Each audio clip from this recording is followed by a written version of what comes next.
So let's spend a little bit of time talking about how you can support these kind of analyses and discussions.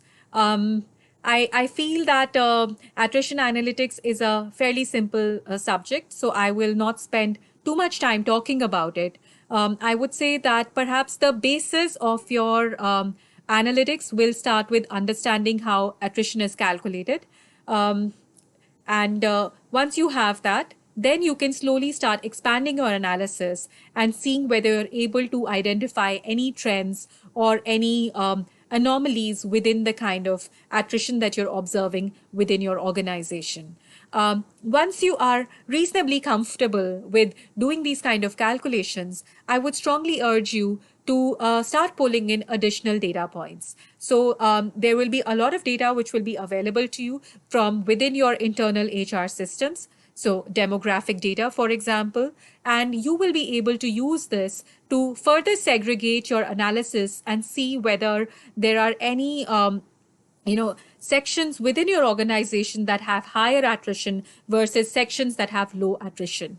And this will allow you to create very, very useful and actionable insights that you can immediately share with the HR team and help them prioritize their policies or retention programs. So while these are data points that will be readily available to you, you will also be able to either run specialized surveys or conduct interviews with people who are leaving you.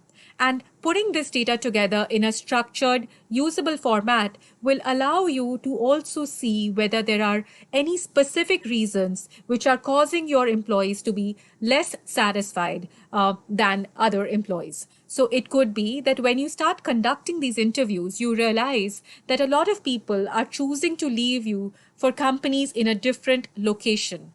Now, this could be because you have a poor transport policy. Perhaps you don't have, connecting last mile offerings. So maybe you want to offer some shuttle services so that your employees can reach you in a more convenient fashion. You might find that you have higher attrition in young mothers, and a quick way for you to control that would be to have better programs, better benefits for these young mothers, maybe instituting a daycare policy. If you don't want to invest in something which is on premise, you might want to subsidize or offer them free daycare, and or even benefits like working from home or flexi timings.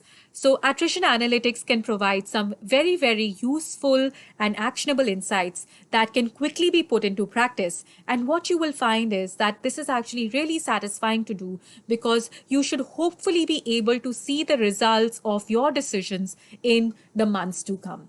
So I hope that this will make you feel a little bit more comfortable and a little bit more aware of the wide amount of impact that HR analytics team can have, and how you are not restricted to just one area of work, but actually you will be able to contribute to each aspect of an employee's life cycle. And then you're in this unique position that you're actually able to pull all of these data points together and use insights from one section to make better decisions in a different section. And this brings us to the end of this module, where we talked about the individual areas of impact that the HR analytics team can have.